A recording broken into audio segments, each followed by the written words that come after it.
Hello everyone. இன்னைக்கு நம்ம பார்க்க போகிற டாபிக் ஃபைனான்ஷியல் மேனேஜ்மெண்ட்டில் காஸ்ட் ஆஃப் கேபிட்டலில் பர்டிகுலராக காஸ்ட் ஆஃப் ரிடீமபிள் டெப்ட் ரிலேட்டடாக ஃபார்முலாவை டிஸ்கஸ் பண்ண போகிறோம்.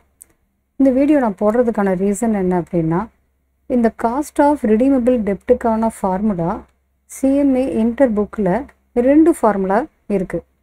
ஸோ இன்ட்ரெஸ்ட் 1 மைனஸ் டேக்ஸ் ரேட்னு போடுற அதே ஃபார்முலாவில் அந்த மொத்த ஃபார்முலாவுக்கு எண்டில் 1 மைனஸ் டேக்ஸ்னு போடுறாங்க. இது மிஸ்டேக்கா அப்படின்னு சொல்லி நிறையா ஸ்டூடெண்ட்ஸ் என்கிட்ட டவுட் கேட்டாங்க. அது மிஸ்டேக் இல்லை, அது 2 விதமான ஃபார்முலா. இந்த 2 ஃபார்முலாவையும் நம்ம எப்படி யூஸ் பண்ணணும் அதை பற்றி தான் இந்த வீடியோவில் நம்ம டிஸ்கஸ் பண்ண போகிறோம். ஸோ நம்ம சேனலுக்கு ஃபஸ்ட் டைம் வந்திருக்கிறவங்க மறக்காமல் சப்ஸ்கிரைப் பண்ணிக்கோங்க அண்ட் நோட்டிஃபிகேஷனையும் எனேபிள் பண்ணி வச்சுக்கோங்க. உங்களுக்கு ஏதாவது டவுட் இருந்ததுன்னா டெலகிராம் குரூப்பில் கேட்கலாம். பர்டிகுலராக ஏதாவது ஒரு டாபிக் உங்களுக்கு புரியலை அப்படின்னா அது என்ன டாபிக் அப்படிங்கிறது டெலகிராம் குரூப்பில் நீங்கள் போடுங்க. அதே டாப்பிக்கை நிறையா ஸ்டூடெண்ட்ஸ் டவுட் கேட்குறப்ப இந்த மாதிரி வீடியோஸும் நம்ம சேனலில் அந்த டாபிக் ரிலேட்டடாக போடுவோம். இப்போ இந்த காஸ்ட் ஆஃப் டெப்ட், காஸ்ட் ஆஃப் கேபிட்டல் அப்படின்னா கேபிட்டலுடைய ஃபார்மேட் அது எந்த ஃபார்மில் இருக்கலாம். கேபிட்டல் ஈக்விட்டியாக இருக்கலாம், ப்ரிஃபரன்ஸாக இருக்கலாம், டெப்டாக இருக்கலாம், அல்லது ரீட்டைன்ட் ஏர்னிங்ஸாக இருக்கலாம். ஸோ இந்த 4 சேர்ந்தது தான் 4 கேபிட்டலும் காஸ்ட்டு ஒன்று தனித்தனியாக கண்டுபிடிச்சிட்டு அதை ஓவராலாக வெயிட்டட் ஆவரேஜ் காஸ்ட் ஆஃப் கேபிட்டல்னு கண்டுபிடிப்போம். இந்த டாபிக் ரொம்ப ரொம்ப இம்பார்ட்டண்ட்டான டாபிக். ஃபைனான்ஷியல் மேனேஜ்மெண்ட் சப்ஜெக்டில் காஸ்ட் ஆஃப் கேபிட்டல் ரிலேட்டடான கொஸ்டின் கண்டிப்பாக வரும். இந்த ஸ்பெசிஃபிக்காக காஸ்ட் ஆஃப் டெப்டோ காஸ்ட் ஆஃப் ஈக்விட்டியோ அந்த மாதிரி கண்டுபிடிக்கிற மாதிரி கொஸ்டினோ அல்லது overall cost of capital weighted average cost of கேபிட்டலில் இந்த வெயிட்டுங்கிறது book value or market value assign பண்ணி கேட்குறது, இந்த மாதிரி கொஸ்டின்ஸை அடிக்கடி ரிப்பீட் ஆகக்கூடிய கொஸ்டின். மோஸ்ட் இம்பார்ட்டன்ட் சாப்டர் இது. இதில் டெப்ட்டில் பர்டிகுலராக ரெடிமபிள் இர்ரிடீமபிள் 2 விதமான டெப்ட்டுக்கு ஃபார்முலாஸ் நம்ம படிப்போம். இந்த cost of டெப்டை K small D இப்படி மென்ஷன் பண்ணுவோம். Cost of dept, redeemable dept, இர்ரிடீமபிள் dept. Redeemable டெப்ட்னா என்ன? ஒரு குறிப்பிட்ட பீரியட் முடிஞ்ச உடனே அந்த டெப்ட் மீன்ஸ் அது டிபென்ச்சர்னு கூட நம்ம சொல்லலாம், டெப்ட்னு நார்மலாகவும் சொல்லலாம். ஸோ குறிப்பிட்ட பீரியட் முடிஞ்ச உடனே அதை திருப்பி ரீபேமெண்ட் பண்ணுறோம் அப்படின்னா அது ரெடிமபிள் டெப்ட். இர்ரிடீமபிள் அப்படின்னா இப்போதைக்கு அதை திருப்பி கொடுக்க மாட்டோம். ஸோ அது பிஸ்னஸ் முடியும் போது தான் அதை திருப்பி ரீபேமெண்ட் பண்ணுறோம் அப்படின்னா அது இர்ரிடீமபிள் டெப்ட். ஸோ இப்போ நம்ம இங்கே பார்க்க போகிறது பர்டிகுலராக ரெடீமபிள் டெப்ட் ஃபார்முலா ரிலேட்டடாக தான் பார்க்க போகிறோம். இதில் இந்த ஃபார்முலா எல்லாருக்குமே தெரிஞ்சது தான். காஸ்ட் ஆஃப் ரெடீமபிள் டெப்ட் அப்படின்னு எடுக்கிறப்ப interest 1 minus tax rate divided by net sale proceeds. இது வந்து இர்ரிடீமபிள் டெப்ட்டுக்கான ஃபார்முலா. இர்ரிடீமபிள் டெப்ட்டுக்கான formula interest 1 minus tax rate by net sale proceeds. Net ப்ராசீட்ஸ்னு சொல்லலாம், அப்படி இல்லைன்னா மார்க்கெட் ப்ரைஸ்னு கொடுத்துருப்பாங்க. மார்க்கெட் ப்ரைஸும் நெட் ப்ராசீட்ஸும் கொடுத்துருந்தா மார்க்கெட் ப்ரைஸ் எடுத்துக்கலாம். நெட் ப்ராசீட்ஸ்னால் என்ன? ஒரு செக்யூரிட்டியை நம்ம இஷ்யூ பண்ணுறப்ப அதில் ஃப்ளோட்டேஷன் காஸ்ட் அந்த மாதிரி இருக்கிறதெல்லாம் மைனஸ் பண்ணிவிட்டு நெட்டாக என்ன கையில் கிடைக்குமோ அதுதான் நெட் ப்ராசீட்ஸ்னு சொல்கிறோம். நெட் ப்ராசீட்ஸும் மார்க்கெட் ப்ரைஸும் 2மே கொஸ்டினில் கொடுத்துருந்தாங்கன்னா நம்ம மார்க்கெட் ப்ரைஸை எடுத்துக்கலாம். இது இர்ரிடீமபிள் டெப்ட்டுக்கான formula, interest divided by net proceeds. இதில் 1 மைனஸ் டேக்ஸ் ரேட்டுங்கிறது டெப்ட்டுக்கு தான் போடுவோம். இதுக்கான ரீசன் என்ன அப்படின்னா, டேக்ஸ் பெனிஃபிட் டெப்ட்டில் நமக்கு கிடைக்கும். டேக்ஸ் பெனிஃபிட்னா என்ன? இப்போ 100 ரூபாய் இன்ட்ரெஸ்ட் டெப்ட்டுக்கான இன்ட்ரெஸ்ட்டு பே பண்ணுறீங்கன்னா இந்த 100 ரூபாயை இன்ட்ரெஸ்ட்டை இன்கம்லேருந்து எக்ஸ்பென்ஸாக நீங்கள் மைனஸ் பண்ணிக்க முடியும். இப்போ இன்கம் டேக்ஸுக்கு இன்கம் கால்குலேட் பண்ணுறப்ப இன்ட்ரெஸ்ட் ஆன் டெப்ட் 100 நம்ம மைனஸ் பண்ணிக்கலாம். அப்படி மைனஸ் பண்ணுறப்ப 100 ரூபாய் இன்கம் குறையுது. சப்போஸ் நம்மளுடைய டேக்ஸ் ரேட்டு 30% அப்படின்னு எடுத்துப்போம். Tax rate 30%. இந்த 100 ரூபாய் இன்கமில் குறையிறதுனால 30 ரூபா டேக்ஸில் நமக்கு சேவிங்ஸ் கிடைக்கிது. ஸோ 30 ரூபா டேக்ஸில் பெனிஃபிட் கிடைக்கிறதுனால நெட்டாக இதில் நமக்கு அந்த 30 ரூபா போக மீதி 70 ரூபா தான் காஸ்ட்டாக இருக்கும். அதை தான் இங்கே கான்செப்டில் 1 மைனஸ் டீன்னு சொல்கிறோம்.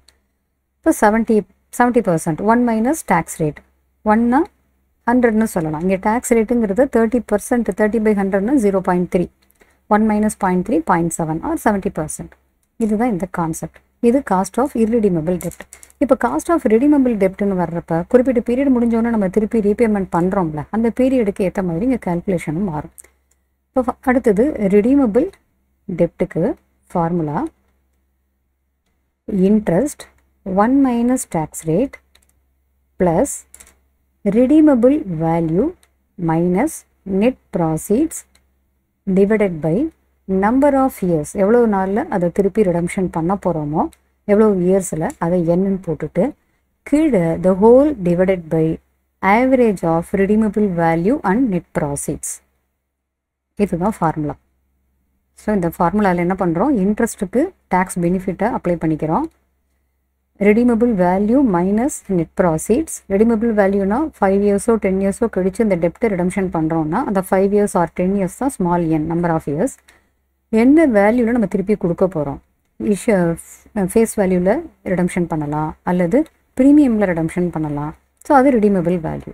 நெட் ப்ராசீட்ஸ்னால் இப்போ இஷ்யூ பண்ணுறப்ப நெட்டாக நமக்கு கையில் எவ்வளவு வேல்யூக்கு இஷ்யூ பண்ணியிருக்கோம், ஃப்ளோட்டேஷன் காஸ்ட் அதெல்லாம் மைனஸ் பண்ணி எவ்வளவு வந்திருக்கு. ரெண்டுக்கும் உள்ள டிஃபரன்ஸை என்னால் நம்பர் ஆஃப் இயர்ஸால் டிவைட் பண்ணுறோம். இது செகண்ட் பார்ட்டு. ஸோ ஃபார்முலாவை கன்ஃபியூஸ் பண்ணிடக்கூடாது. இது செகண்ட் பார்ட்டு, இது ஃபஸ்ட் பார்ட்டு. இந்த ரெண்டையும் ஆட் பண்ணி the whole divided by average of redeemable value plus net proceeds அப்படின்னு காமிக்கிறோம். ஆவரேஜ்னா டிவைடட் பை 2 போடுறோம். இதுதான் ஜென்ரலாக புக்கில் எல்லாருமே நம்ம யூஸ் பண்ணக்கூடிய ஃபார்முலா. ஸோ இதில் கொஸ்டினில் அதாவது எக்ஸாமில் நீங்கள் ஆன்சர் ப்ரெசென்ட் பண்ணுறப்ப இந்த ஃபார்முலாஸ் எழுதினா ஆர்வினா என்ன, என்பினா என்ன, ஸ்மால் என்னா என்னங்கிறது கண்டிப்பாக மென்ஷன் பண்ணணும். வெறும்னா ஃபார்முலாஸை ஷார்ட் ஃபார்மில் எழுதிட்டு ஆன்சர் எழுதக்கூடாது. ஃபுல்லாகவே அந்த டீனா டேக்ஸ் ரேட், ஐனா இன்ட்ரெஸ்ட் அப்படிங்கிறத ஆன்சரில் ஸ்டார்டிங்லேயே நீங்கள் மென்ஷன் பண்ணிடணும். அதுக்கப்புறம் ஷார்ட் ஃபார்ம் யூஸ் பண்ணிக்கலாம். சரி, இப்போ இதில் ஒரு சம் பார்க்கலாம். X limited issued 5,000 12% debentures each on 1/4/2016. அதாவது ஒவ்வொரு டிபென்ச்சரும் ஒரு கம்பெனி 5,000 டிபென்ச்சர்ஸ் 5,000 டிபென்ச்சர்ஸ் இஷ்யூ பண்ணுறாங்க. 12% இன்ட்ரெஸ்ட் உள்ள டிபென்ச்சர். ஒன்றும் face value debentures 100 rupees each. ஒன்று 100 rupees face value each on 1/4/2016. அதோட மெச்சூரிட்டி டேட்டு 1/4/2021. அப்போ எத்தனை வருஷம், மொத்தமாக 5 இயர்ஸ் அப்படிங்கிறது இங்கே redemption period. The market price of the debenture is 80 rupees. இந்த ஃபார்முலாவில் என்பி அல்லது மார்க்கெட் ப்ரைஸ் யூஸ் பண்ணலாம். மார்க்கெட் ப்ரைஸ் கொடுத்துருந்தா அதை யூஸ் பண்ணிக்கலாம். இப்போ இதை என்பிங்கிற இந்த ஃபார்முலாவை யூஸ் பண்ணிக்கலாம். சில இடத்துல வந்து இதே ஃபார்முலாவை வேறு மாதிரி கொடுத்துருப்பாங்க. ஆர்விக்கு பதிலாக எஃப், என்பிக்கு பதிலாக எஸ், அந்த மாதிரி வேறு ஏதாவது டேர்ம் மென்ஷன் பண்ணியிருக்கலாம். பட் நீங்கள் ஏதாவது ஒரு ஃபார்முலாவை அதே கான்ஸ்டண்ட்டாக தொடர்ந்து ஃபாலோ பண்ணிங்கன்னா உங்களுக்கு ஈஸியாக இருக்கும். So the redeemable value, net proceeds அல்லது மார்க்கெட் ப்ரைஸ் அப்படிங்கிற டேர்ம் புரிகிற மாதிரி இந்த ஃபார்முலாவை ஒரே மாதிரி ஃபார்முலாவே நீங்கள் ரெகுலராக ஃபாலோ பண்ணுங்கள். அது என்னங்கிறதும் எக்ஸ்பிளைன் பண்ணிவிட்டு ஆன்சரில் ப்ரெசென்ட் பண்ணினா கண்டிப்பாக ஃபுல் மார்க் கிடைக்கும். The compute the cost of existing debentures assuming tax rate 35%ன்னு எடுத்துக்க சொல்லி கேட்குறாங்க. இப்போ இது 5 வருஷத்தில் ரிடம்ஷன் பண்ணுறாங்க. இப்போ redeemable டெப்ட். இப்போ இந்த ஃபார்முலாவில் இதை அப்ளை பண்ணுவோம். இப்போ இந்த ஃபார்முலாவில் அப்ளை பண்ணுறப்ப இன்ட்ரெஸ்ட் இது 100 rupees டிபென்ச்சர்ஸுங்கிறதுனால இன்ட்ரெஸ்ட் 12% அப்படின்னா இன்ட்ரெஸ்ட் என்னவாக இருக்கும், 12ங்கிறது தான் இன்ட்ரெஸ்ட். இப்போ interest equal to I equal to 12. இங்கே I equal to 12. Tax rate 35%. இப்போ டி ஈக்குவல் டு 0.35. 35/100னா 0.35. நெட் ப்ராசீட்ஸ் அப்படிங்கிறது 80. redeemable வேல்யூ என்ன வேல்யூக்கு ரிடம்ஷன் பண்ணுறாங்கன்னு சொல்லலை அப்படின்னா அந்த redeemable வேல்யூ கண்டிப்பாக ஃபேஸ் வேல்யூவாக தான் இருக்கும். ஸோ அதை 100ன்னு எடுத்துக்கிறோம். Number of years n equal to 5.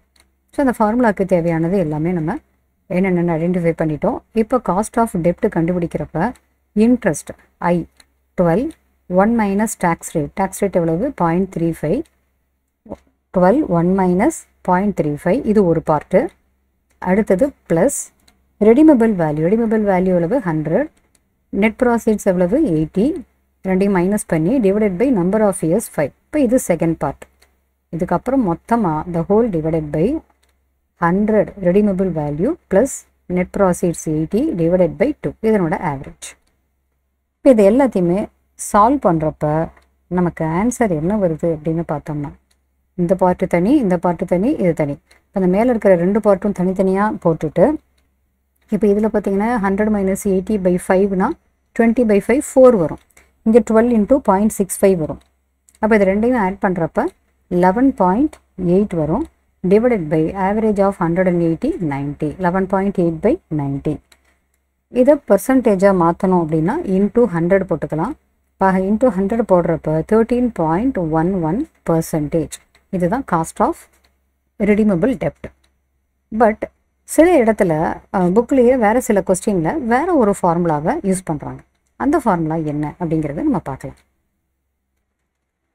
இங்கே மேலே இருக்கிற ஃபார்முலா காஸ்ட் ஆஃப் டெப்டை கால்குலேட் பண்ணுறதுக்கு யூஸ் பண்ணுறோம். வேர் ஒன்லி இன்ட்ரெஸ்ட் ஆன் டெப்ட் இஸ் டேக்ஸ் டிடக்டபிள். இன்ட்ரெஸ்ட்டு மட்டும் டேக்ஸ் டிடக்டபிளாக இருந்ததுன்னா இந்த ஃபார்முலாவை யூஸ் பண்ணுறோம். ஆனால் சில சமயத்தில் டெப்ட் இஷ்யூ பண்ணுறப்ப டிஸ்கவுண்ட்லேயும் ரிடம்ஷன் பண்ணுறப்ப ப்ரீமியம்லேயும் பண்ணுவாங்க. அப்போ அந்த டிஸ்கவுண்ட் ஆன் இஷ்யூவோ அல்லது ப்ரீமியம் ஆன் ரிடம்ஷனோ டேக்ஸ் டிடக்டபிளாக இருந்ததுன்னா அதுலேயும் டேக்ஸ் பெனிஃபிட் நமக்கு கிடைக்கிறதா இருந்தால் வேறு ஒரு ஃபார்முலாவை நம்ம யூஸ் பண்ணலாம் to calculate cost of debts. அந்த ஃபார்முலா என்ன? இதே ஃபார்முலா தான். பட் என்ன ஆகும்னா இந்த 1 - t அப்படின்னு ஐ பக்கத்தில் போடுவோம்ல, அது அந்த இடத்துல போடாமல் அதை கொஞ்சம் பின்னாடி போட போகிறோம். இப்போ ஐ அப்படிங்கிறது ஒரு பார்ட்டு, மற்றபடி redeemable value minus net sale proceeds divided by number of years, இது second part. The whole divided by average of redeemable value and net proceeds, இது ஒரு பார்ட்டு. இது எல்லாம் முடிச்சதுக்கு அப்புறம் இங்கே பக்கத்தில் 1 - டேக்ஸ் ரேட்டுன்னு வரும். அப்போ மொத்த ஆன்சரையும் கண்டுபிடிச்சிட்டு அதில் 1 - டேக்ஸ் ரேட்டுன்னு போடுற மாதிரி இந்த ஃபார்முலா வரும். இன்ட்ரெஸ்ட் பக்கத்தில் 1 - டேக்ஸ் ரேட் வராது. இது எந்த இடத்துல போடுறோம்? டிஸ்கவுண்ட்டில் டெப்ட்ஸை இஷ்யூ பண்ணி அல்லது ரிடம்ஷன் பண்ணுறப்ப ப்ரீமியமில் பண்ணினா அதுவும் டேக்ஸ் டிடக்டபிளாக இருக்கிறப்ப இந்த மாதிரி ஃபார்முலாவை நம்ம யூஸ் பண்ணலாம். அப்போ இதே கொஸ்டினில் சப்போஸ் இந்த ஃபார்முலாவை அப்ளை பண்ணோம்னா ஆன்சர் சேஞ்ச் ஆகும். அப்போ இந்த ஆன்சர் என்ன வரும்? இன்ட்ரெஸ்ட்டு 12, ஏன் 1 - டேக்ஸ் ரேட் வராது, plus redeemable value minus net sale proceeds. Redeemable value 100, net proceeds 80, number of years 5, and then இதோட ஆவரேஜ் 100 + 80/2. இதுக்கப்புறம் பக்கத்தில் 1 - டேக்ஸ் ரேட்டுன்னு போட போகிறோம். இப்படி போடும்போது இங்கே ஆன்சர் என்ன வருது? 12. இங்கே 100 - 80 20/5 4 டிவைடட் பை 100 + 80/2னா இங்கே 90 வரும். Into 1 - tax rate. Tax rate என்ன? 35%. 1 - 0.35. இப்போ இதுக்கப்புறம் ஆன்சர் என்ன வருது? 16/90. 16/90னா இங்கே 0.177 இந்த மாதிரி வருது. 0.178 அப்படின்னு கூட எடுத்துக்கலாம். இன்ட்டு 1 - 0.35 அப்படின்னா 0.65. இதோட மல்டிப்ளை பண்ணுறோம். இப்போ ஆன்சர் என்ன வருது? ஆன்சர் 0.1155 சம்திங் வரும். இதில் 100ஓட மல்டிப்ளை பண்ணினோம்னா இதை பெர்சன்டேஜாக கன்வெர்ட் பண்ணலாம். It is equal to 11.55 or 11.56%ன்னு வரும். இப்போ ஃபார்முலா ஸ்லைட்டாக நம்ம சேஞ்ச் பண்ணுறப்ப ஏற்கனவே 13.11 இருந்த ஃபார்முலா 11.56ன்னு சேஞ்ச் ஆகுது. பட் இதில் எதை நம்ம யூஸ் பண்ணலாம்? இது புக்லேயே கிளியராக கொடுத்துருக்காங்க. இந்த options of any specific information, கொஸ்டினில் ஸ்பெசிஃபிக்காக இந்த மாதிரி ரெடீம் பண்ணுறப்ப ப்ரீமியமில் பண்ணுறாங்க, இஷ்யூ பண்ணுறப்ப டிஸ்கவுண்ட்டில் பண்ணியிருக்காங்க, ஸோ அதனால் அதுக்கு மேல் டேக்ஸ் டிடக்டபிள் இருக்குது அப்படின்னு சொன்னாங்கன்னா இப்போ செகண்ட் ஃபார்முலாவை நம்ம யூஸ் பண்ணணும். அப்படி எதுவுமே ஸ்பெசிஃபிக்காக இன்ஃபர்மேஷன் சொல்லாதப்ப students may use any of the above formula. எந்த ஃபார்முலா வேணாலும் ஸ்டூடெண்ட் யூஸ் பண்ணலாம் to calculate the cost of டெப்ட் வித் லாஜிக்கல் அசம்ஷன். அதில் லாஜிக்கல் அசம்ஷன் என்ன பண்ணியிருக்கீங்க, இது ஏன் இந்த ஃபார்முலாவை நீங்கள் யூஸ் பண்ணியிருக்கீங்க அப்படிங்கிறதையும் நோட்டில் மென்ஷன் பண்ணணும். இது எப்போ? கொஸ்டினில் ஸ்பெசிஃபிக்காக இன்ஃபர்மேஷன் இல்லாத பட்சத்தில். கொஸ்டினில் ஸ்பெசிஃபிக்காக கொடுத்துருந்தாங்க அப்படின்னா, அதாவது ரிடம்ஷன் பண்ணுறப்ப அது ப்ரீமியமில் இஷ்யூ பண்ணுறப்ப டிஸ்கவுண்ட்டில் பண்ணுறது, இப்போ அதுக்குமே டேக்ஸ் பெனிஃபிட் இருக்குது, டேக்ஸ் டிடக்டபிள் அப்படின்னு கொடுத்துருந்தாங்கன்னா நம்ம செகண்ட் ஃபார்முலா தான் யூஸ் பண்ணணும். அப்படி எதுவும் சொல்லலை அப்படின்னா இன்ட்ரெஸ்ட் மட்டும்தான் டேக்ஸ் டிடக்டபிள் அப்படின்னு கொஸ்டினில் ஸ்பெசிஃபிக்காக சொல்லியிருந்தாலோ நம்ம ஃபஸ்ட்டு ஃபார்முலாவை யூஸ் பண்ணலாம். ஸோ எந்த இன்ஃபர்மேஷனுமே கொடுக்கல அப்படின்னா நம்ம என்ன பண்ணலாம்? எந்த ஃபார்முலா வேணாலும் யூஸ் பண்ணலாம், பட் வித் லாஜிக்கல் அசம்ஷன் எந்த ஃபார்முலாவை எதுக்காக யூஸ் பண்ணுறீங்கிறத நோட்டில் மென்ஷன் பண்ணணும். ஸோ இந்த வீடியோ இந்த சாப்டர் பர்டிகுலராக காஸ்ட் ஆஃப் டெப்ட்டில், ரெடிமபிள் டெப்ட்டில் 2 ஃபார்முலா கன்ஃபியூஷனாக இருக்குன்னு ஸ்டூடெண்ட்ஸ் எல்லாரும் கேட்டதுனால இதுக்கு நான் போட்டிருக்கேன். இது உங்களுடைய ஃப்ரெண்ட்ஸ் எல்லாருக்குமே கண்டிப்பாக ஷேர் பண்ணுங்கள். ஸோ இது ஒரு கிளியர் ஐடியா அவங்களுக்கு கிடைக்கும். ஸோ எக்ஸாமில் எந்த ஃபார்முலாவை யூஸ் பண்ணணுங்கிற ஒரு கன்ஃபியூஷன் இல்லாமல் இருக்கலாம். நம்ம அடுத்து ஒரு டாப்பிக்கில் மீட் பண்ணுவோம்.